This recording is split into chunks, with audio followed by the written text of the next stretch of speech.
All right. Hello, once again, everybody. This is the Summit Podcast. I'm Bob Turner, and we're back with another guest. Today, my guest is Peter Christensen. Peter owns and operates Springwood Builders in Winterport, Maine. He's a builder, a business owner, and just someone who's been doing real work inside the business and on himself, for that matter. Peter's one of our coaching clients within the Rosenberg Group, fellow Mainer like myself. And this is actually his first podcast, so we'll go a little easy on him. But I couldn't be more excited to have him on and have him in here to talk about his story, because I know it's going to be honest and raw and real and relevant, very relatable. Okay, Peter, man, welcome to the Summit Podcast. Thanks for being on. Yeah, thanks for having me, Bob. Looking forward to it. Yeah, no, it's been good. We've been trying to do this for a while, and I've been trying to get a bunch of people on, and it's been fun when I ask people. They're like, well, "What's that all about? What are you going to ask me?" I'm going to put you right on the spot, But let's start simple. I mean, for someone who's never heard your name before, doesn't know who you are, who is Peter Christensen, and what do you do? Yeah, so I'm owner of Springwood Builders here in Winterport, Maine. I've got two boys, 10 and 13, and a beautiful wife that does a little bit with us. And we build residential remodels, additions, kitchens, bathrooms, decks, Nice. that type Yeah. of stuff. How long you been doing it? Started officially in October of 2017, but I've been doing it all my life. My dad was a handyman of sorts, as well as an avid woodworker in the shop. So we were always building bookcases, kitchen cabinets. We did build an occasional shed or anything like that, but didn't do it professionally. But he was always around the tools and gave me a lot of knowledge along the ways. That sounds like it. I bet you were one of those kids that was always just trying to figure stuff out, right? Always around when work was going on and curious. Yeah, whether we were remodeling a house or rebuilding an engine on the truck, it was always something going on every weekend or every night after work. So Yeah. I was right there alongside him. Yeah, well, cool. Business isn't easy, is it? I mean, entrepreneurship, and I can tell, you and I have got a coaching relationship, so I know your story, right? But here's what I appreciate about you. I mean, you don't pretend it's easy. When when oftentimes when I'll get on the phone with you, how you doing, Pete? And I'll hear surviving, and I know that, like, all right, we got to get Pete going today. But I mean, when people hear business owner, they think freedom, right? Hey, I'm gonna make my own hours, I'm gonna do whatever I want. But the truth is, there's a lot of pressure, a lot of responsibility, and a lot of invisible weight, right? So, like, what has running a business actually been like for you? Not the highlight reel, but the day-to-day reality. I mean, to be honest, not to sugarcoat it, there's always something. I like to stay ahead of things as best I can, but some days you do feel like a firefighter, and there's always some problem, some concern, some issue, whether it's physical or employee that you've got to put out. Actions, fast actions speak louder than words sometimes, and you guys got to work quick. But, it hasn't been easy. It's put a strain on our marriage at times. It's been, we've had our ups, we've had our downs, but I just keep pushing through. I'm not a quitter. I'm not going to quit now. And this is the livelihood that provides for my family. And I'm not ready to fail. Yeah, and you guys should know, too, that, I mean, as you listen and watch this, that Pete's located in, I would say northern Maine, but it's probably more mid-Maine. But it ain't easy up here, guys. Like, there's 1.3 million people in the whole state. Okay, so our labor pool is a little bit more shallow, and the population density is not where Peter is. Okay, when the southern Maine area, is most of the people are kind of downstate, as they say. But Pete, but getting back to being the business owner, isn't it? I mean, things that you struggle with. You can wear too many hats, right? You can be overwhelmed. You want to do it right, but you're stretched thin, or you've got guys and maybe they don't carry the same commitment to the business that you do as an owner. And that struggle, we talk about it all the time. We kind of try to normalize it and say, okay, but we expect we're going to have challenges. How has that affected you over the years? And what's the future look like with regard to just being able to scale this thing? Yeah, so I mean, obviously starting out, you really have to do it all. You don't have two nickels to rub together some days, and especially starting out, and you're going to have to do all the work. You're going to have to do all the estimations, project management, the bookkeeping. I mean, everything. And I've been through that. It was probably two and a half years before I really hired anybody on other than maybe a day laborer to help me to do anything. And as we grow, we're adding more and more people, both to the field, but also in the office, to take more hats off my head and, weight off my shoulders so I can be more of a leader and negotiate bigger deals and help our staff really get to where their potential is to build the business as a whole. Yeah. Well, you hit on that leadership thing and the leadership growth, and that's something that you and I have talked a lot about. As you've tried to step into a bigger leadership role, what's been one of your biggest challenges? Yeah, I mean, it's growing up. I was an Eagle Scout, so I Hmm. went through the scouting program, got an Eagle Scout. As part of that, they teach you to be a leader, run a crew, run a team, to do a task. Business is no different, but I kind of forgot about that. And here it is years later, I'm having to relearn what I learned 20, 25 years ago now on how to be a leader. And some days I still forget that, but luckily I've got a nice support team here to be able to bring me back and coach them at the right way so that they can come to their own conclusion on how to fix the problem, so that next time they're not calling me, or they're not, they might bounce an idea off me, but they're not calling me to fix their problem. And that's what I really see as a leader, is be able to get a bunch of people together and going in the same direction in a positive momentum. Yeah, it's always changing, right? You just get it figured out. Maybe one guy leaves, or we add a guy, or something happens. So it's a kind of a fluid situation. I know that there's a lot of pressure, and you have to have a lot of self awareness around when you're being a builder. But every builder I know has moments where like pressure peaks, and jobs and money and people and family and time, and sometimes it all feels like it's just coming in, and I know that you've had some of those moments recently, even especially this year. It's been a long year. You've done well, but you've had a long year, right? I mean, was there a moment you realized that something has to change, like, or this isn't sustainable? Yeah, I'd say probably the first quarter, even the last quarter of last year, there was something, and I just had enough. As you know, as my coach, we were going through a rough patch. Employees were very hard to find, and the ones that we had weren't the best we could get. We did good work, but boy, it was like herding cats some days. And I was just at the wits of, why am I even doing this? Mm, And I just look back and go, I did it for my family, I did it for my kids and my wife, and I wasn't going to give up. So I really had to persevere through that, but it was rough. And, talking with you, and I was about ready to throw the towel in, but I go back to that as, I'm not a quitter, and I'm right. not laying down. Right. Yeah. Well, glad you didn't. In that process, I mean, what would you say you've learned about yourself? I learned to put one foot in front of the other. So, back then I was still doing a lot of it. I didn't have anybody in the office to speak of. I was doing everything in the office piece. I wasn't so much doing the work in the field. I was, Mm, managing it and making sure it was up to our par and up to my standards, but I wasn't physically doing a lot of it. But as a result, I became, a business owner. I really started this to do the work, and I yeah. love still doing it, but that's not going to be sustainable for me. Yeah. I knew that, and I'm okay with that. But I want to build bigger visions for our clients and for our employees. So in order to do that, I had to step back and I had to build this team that we have now. And although it wasn't easy, I just had to break it all down as, okay, what's the next step I need to do to get us there? And just go step by step.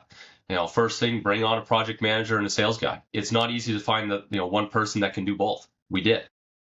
And now we're bringing on a second project manager here to start hopefully the first of the year if we can find the right person. So it's really just building that team one piece at a time. It's going to be rough. It's not going to be pretty by any means, and definitely not going to be easy.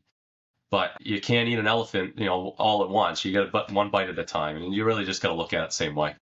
Yeah, that's cool. It's man, the growth it's been interesting to watch, and I want to talk about progress, not perfection. And I want to highlight something because I know you won't say it unless I do. You're not the same guy you were a year ago. You really aren't. Okay. When you look back, where do you see progress, even if things aren't perfect yet? Yeah, so I think my biggest issue was when I started hiring employees, I'm like, okay, they're not doing exactly as I wanted to do. Uh, Maybe it wasn't 100%, or maybe it wasn't even 90%. But if they're doing at least 80%, I need to just, okay, I can train the other 20. Let's get to 100, but it's not going to be day one. And I had the biggest issue with hiring employees. I expected them to be 100% day one. I didn't know it when I hired them, but after a couple of weeks when they weren't hitting 100%, I just got fed up. I just Yeah. wasn't that right person. So Yeah. now I'm okay. I'm okay to let them learn within reason, coach them.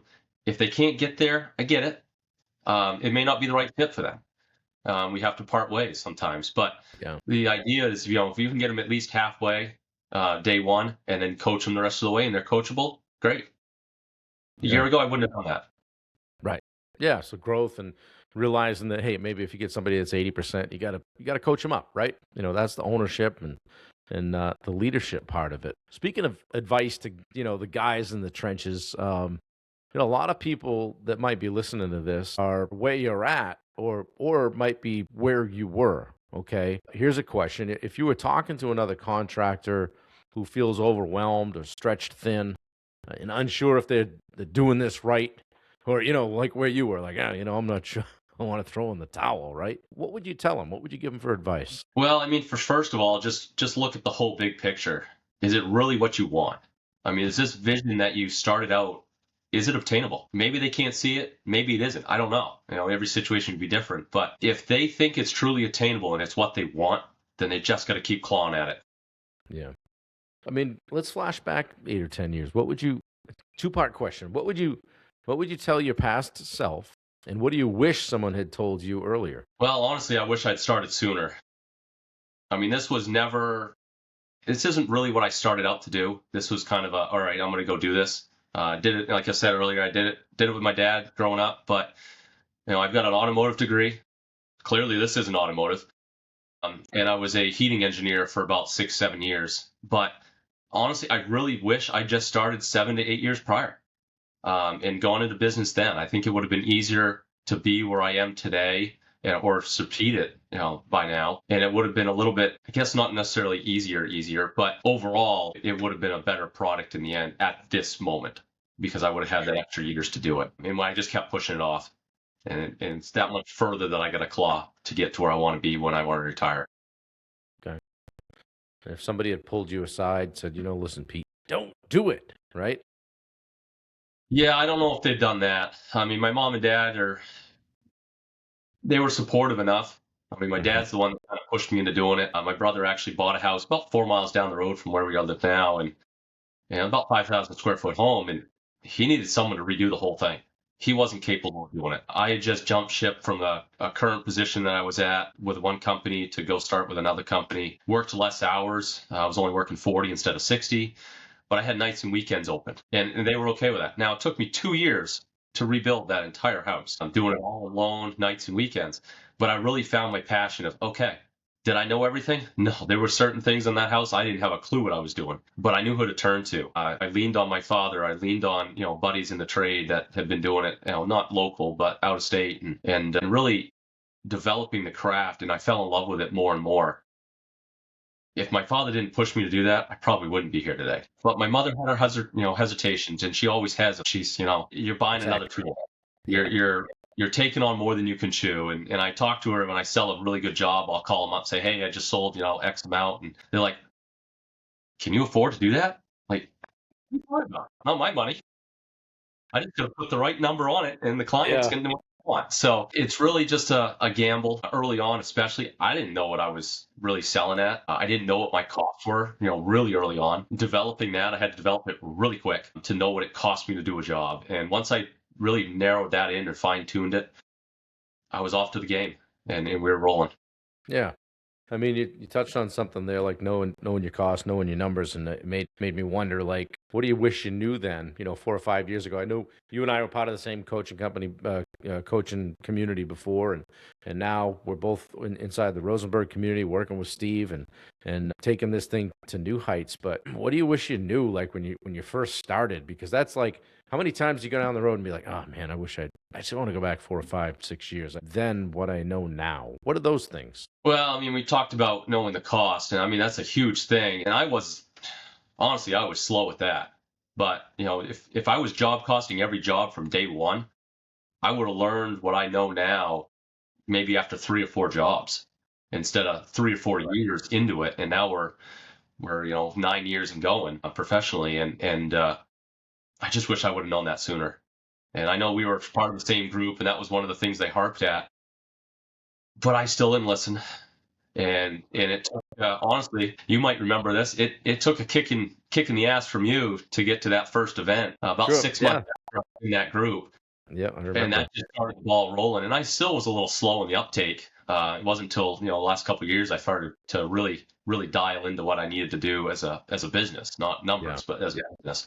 I remember that phone call. I was like, dude, you got to get here. You got to get out here and meet some people and get around people that want you to win. So I'm glad you did. It seems like that was kind of a turning point for you at that time. And you, I mean, you've done a lot of really good things, guys. Just so you know, Pete. I mean, rough round number on sales this year, Pete. Yeah, yeah, yeah. And I mean, we start to kick around some good sized numbers from like nobody handed this to Pete. Just started. And you know, what did I hear it said the other day? Back to your you said bite off more than you can chew. The comment was bite off more than you can chew. Successful people bite off more than they can chew, and then they figure it out. You know, and to some extent, that's what you've just done time after time, and throw caution to the wind and say, "I'm going to figure it out." So you bet on yourself, and that's been fun to watch. Another question for you. You know, when you think about the man that you're becoming through all of this, and I know that, you know, you went through the Eagle Scout program, and so at age 18, you were probably more man than most guys, right, with regard to maturity and leadership and all that. But not just the business owner, but the person. What feels different now for you than say 10 years ago? Yeah, I mean, a lot, honestly, a lot. And when I was 18, I was just, I wouldn't say selfish, but Hmm. I definitely was not the people leader that I needed to be. I could see what needed to be done as a task, and I knew how to get there, and I knew how to leverage a couple of people to do it. But I definitely wasn't the true leader I needed to be. I wouldn't say I skated through that program, but I could have gotten more out of it back then. And just now, learning what I've learned now, especially with you and Steve and Bubba and Richard, and just being around the right people, being in that right room at the right table. I wish I'd have that, even back at when I was 18 or 17. Yeah, it truly does make the difference too. And when you think about, I mean, like back to your folks, right, in the comments, like, "Hey, you think you could do that?" And they want you to. They're in your corner. It's just like it makes people uncomfortable when they see somebody they love risk, right? And you know, I always say, "Hey, what's the worst that can happen? I'm probably gonna eat next week. You know, we'll be okay. We can figure this out." Man, I appreciate how you showed up today. And you know, I asked you in the beginning, ever done a podcast before? Nope, it's gonna be the first time. So I'm glad we're able to come together and do it. I got a couple more questions for you. One that I always ask, and you've heard me speak, so you know I always ask people what their edge is. And for you guys that are listening, I define your edge as where you go when the shit hits the fan, or how you show up differently than others, or what you bring to the table that others don't. So, Pete, I'll ask you, what's your edge? So that's a very open question there. I was talking with a gentleman today that actually came to us, and we ended up hiring him. And he's been doing research on the new community of what position he wants, and he's never been involved in carpentry at all. He's got bachelor's degrees and everything else. Smart kid. I mean, I call him a kid. He's almost my age, but he says, "Yeah, I went online and I saw your videos, and I watched on Facebook, and the second he saw me, he knew it was me. Yeah. And he says, I like what you're building here." And that's really my edge is giving back. I mean, I'm not going to live forever. He's only almost my age. He's a little younger, but what can I pass to him? What can I pass to my kids that is going to make a difference? Maybe that's a building trade. Maybe that's a leadership skill. Maybe that's a business. I don't know. But I keep that in focus. I keep that in mind. And I really kind of gnaw at that as my edge. It's like, if I'm not focused on that, why are we here? What am I doing? Legacy, really, I think is what you're talking about. You know, what are you leaving in people when you go? And but you want to make sure that you left a mark, that we knew you were here, right? Good, man.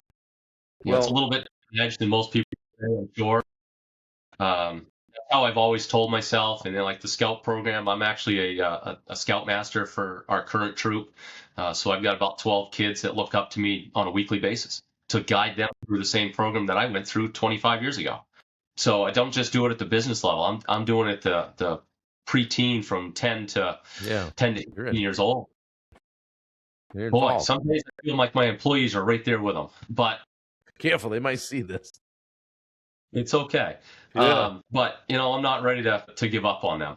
Yeah. Well, man, that made me think of something, and I'll add another question. But like, it's important to me. You've heard me speak. I always say, "Hey, I'm Bailey's dad" when I start, and what she thinks of me is hugely important. What Wendy thinks of me is hugely important. You know, what do you hope that your kids and your wife think of you? I don't know if hope's a word. I've heard it numerous times. My son actually came up to me last week on a very difficult decision he overheard me talking with the wife on, and hugged me and says, "No, Dad, I'm proud of you because I know that a year ago you wouldn't have done that." That's good. And at Yeah, 13 years old, that was huge. that's pretty And my deep. wife Yeah, will tell me all the time that, she's proud of what I'm doing. She knows it's not easy. yeah, She's right here with me, and she hears me at the pillow talk, and we're yeah. talking about things that I'm dealing with, and it's like, I just don't know what to do. Right. And I'm my personality is more of an emotional personality, so I get really emotionally connected to people and things, and just comments that are made and stuff. So it's hard for me to let go on something that hurt me, or on vice versa. If somebody says they're proud of me, that strikes true really hard. And my other son, I just hope he knows that I exist half the times. He's not They're all really at that. different, right? Yeah, But I mean, we were working on the building this year, just trying to finish it up, and we were putting some vinyl siding on, and we're up there about 3 flights of staging, and he climbs up with his tool belt and his hammer at 10 years old, and he says, "What's next?" I'm there like, you go. "Well, put those nails in." Got it. And he starts putting siding nails in. So, I mean, he's a fair nod at 3 flights of staging. I mean, for those of you who don't know, that's about 16 feet up, Yeah, straight up on a platform. So he didn't care. He went right at it, and he put the nails in, and he asked for questions, and he learned, yeah, and that makes me proud as a dad, and that's yeah, the legacy that I'm trying to leave behind. yeah. My No, 13 that's year old, he was better on the ground. He's yeah, okay with that. He's not a big fan of heights, but he was a great cut guy. He'd be there with a grinder, cutting the vinyl, and loved it. yeah. So Well, I've met you boys, and they're good kids, and that's not easy today in this world. I know you guys homeschool them, and you're paying attention to raising good humans. So good for you. What if you had a contractor that was kind of getting into the business, a young guy or something like that, what advice would you have for him? I mean, it's crazy today, right? Here we are in Maine, and it's easy to say, "Oh, you can't find any good help," or what would you have for advice for a guy or a girl? first of all, if you're in my territory, come talk to me. I'll probably hire you. Uh, Right? Second of all, if you're in my territory and you don't want to come work for me, you better watch your back because I'm taking everything away from you. We're gonna get you. But no, in general, I want to help everybody, even if they're starting in my territory. There are projects we don't do. I don't do a lot of the handyman stuff anymore. The 1 or 2 man operation stuff. Be happy to make a partnership. But if you're not in our area, or in general, just try to dial in your numbers quick. Mm, Make sure you're really taking care of yourself, making sure you're paid correctly, that you're able to survive on that, and put away retirement. As business owners, we don't have retirement from our employers. We right. have to provide that. We Yeah. have to provide all our overhead for us, our medical health, all of that kind of stuff. And in my case, I do homeschool. I have a family of 4 that relies on my income alone. Yeah. I don't take that lightly.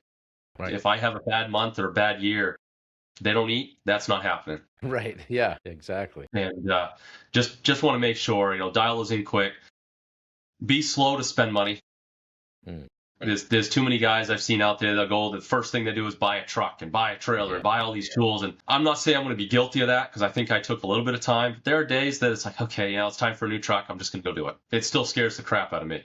Yeah. But be patient in the beginning and just make sure that you're not over committing your expenses to what you can provide for work because it is There going you to be go. slow. And Good then advice. market your ass off because Yeah. your next meal does depend on it.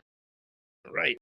Right. And then sell as if it doesn't. So, just be Yeah. confident in your sales. So, and that becomes, if you know what your cost is, you know what your sale needs to be for that project. Sounds like a guy that's been paying attention. So, well, that's good. Pete, I appreciate you taking the time today. This is fun. It's good to catch up. At the end, I always like to just kind of give people the floor and say, ask them what they want people to know. So, Pete, it's all yours. What do you want people to know? Well, I mean, and the things we haven't covered, it's, we talked about that event that you kicked my ass for. I maxed out my credit cards getting there. My wife was not happy with me. We were already homeschooling the boys, so she wasn't employed at that time. There are still things at that event I could have done better. I could have gotten in that community a lot more and met more people. If I didn't go, I would be way behind where I was today. I could have been further ahead, but I would have been way behind. And really, I'm pushing myself to be out of my comfort zone. And every time that I do, or every time that I don't do, you kick my ass to get back in there. Um, but Accountability, accountability. every time that I'm in that discomfort is when I grow. Yeah. And I know that. A year ago, didn't even know that existed. I just wanted What to I'm ride. hearing is get uncomfortable. Don't be afraid to bet on yourself. How'd I do? Yep. Yeah, I like it. Sums it up. Perfect. Yeah. Dude, thanks a lot. This is fun. We'll put this out probably next week. I don't know, sometime around Christmas time. So share it with the boys and share it with your wife. And hopefully if you get a few clips out of this, maybe you can use on the Springwood Builders page to show what Pete Christensen's all about. It's been fun working with you. I appreciate you trusting me to help guide you along in the ways. We have some spirited coaching calls, don't we? We do. Yeah. As you would say, I tend to yell at you, and I just say it's passion. Yeah, exactly. So, well, thanks, man. Guys, this has been Peter Christensen of Springwood Builders in Winterport, Maine.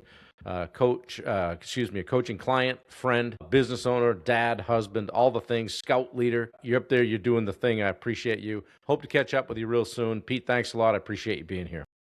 Not a problem, Bob. Thanks for having me. All right, Thanks. take care. Guys, it's been the Summit Podcast. We're out. Take care.